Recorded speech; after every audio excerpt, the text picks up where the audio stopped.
રાજકોટ જિલ્લાના ધોરાજીના જૂનાગઢ રોડ પર સિંચાઈ માટેની મુખ્ય કેનાલ હાલ તો પાણી છોડવામાં આવ્યું નથી, પરંતુ તેમ છતાં આ મુખ્ય કેનાલમાં નાના મોટા ગાબડા જોવા મળી રહ્યા છે। ત્યારે જવાબદાર તંત્ર ફક્ત કાગળ પર જ કામગીરી કરવામાં આવી રહી હોય તેવું લાગી રહ્યું છે।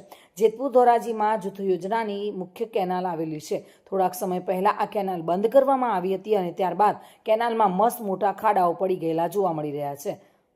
જોકે ત્યાંના નાળાઓ પણ જર્જરિત હાલતમાં જોવા મળી રહ્યા છે। તંત્ર દ્વારા ચેતવણીના બોર્ડ પણ મારવામાં આવ્યા છે અને તેમાં લખવામાં આવ્યું છે કે આગળ પુલ નબળો છે, ભારે વાહનોએ પસાર થવું નહીં, પરંતુ હાલ પાક તૈયાર થઈ ગયો હોય અને ખેડૂતો પોતાના ખેતરમાંથી વાહનો લઈને પાકને વહેંચવા માટે અહીંયાથી પસાર થાય છે।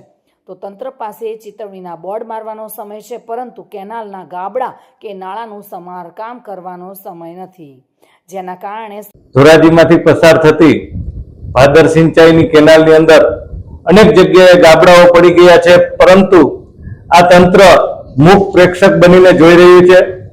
ઘોડા છૂટી જાય અને પછી તબેલાને તાળા મારે એવી પરિસ્થિતિ આ તંત્ર દ્વારા ઊભી કરવામાં આવી છે। જ્યારે કેનાલ સિંચાઈ મારફત છોડવામાં આવે ત્યારે આ તંત્ર કેનાલને રિપેરિંગ કરવા માટે લાખો રૂપિયાનો ખર્ચ કરે છે, પરંતુ માત્ર કાગળ ઉપર ખર્ચ કરે છે।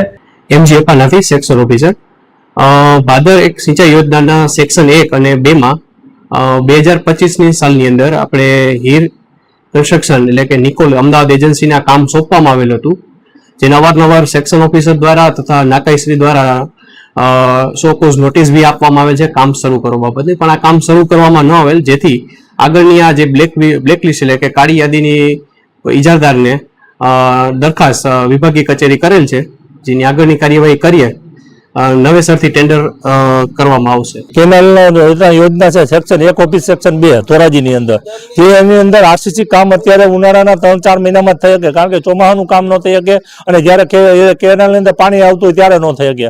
અત્યારે સરકારમાં અંદર પૈસા પડ્યા છે, કંપનીની અંદર જે નાલા કે જ્યાં જ્યાં ખાડા બબડા પડી ગયા હોય, કોઈ આરસીસી તૂટી ગયું હોય કેટલા વર્ષ થયા, એ તાત્કાલિક ધોરણે એન્જિનિયર જોબ વર્ક કરીને એને કામ આપી દે તો અત્યારે કામ થઈ શકે, કારણ કે પાણી ઉછોડાતું હોય ત્યારે ખેડૂતને અને ઇરિગેશનને અત્યારે સરકારને બેયને તકલીફ છે। ખેડૂત ઘણી ફેરે ફોર્મ નથી પૂરા પડતા।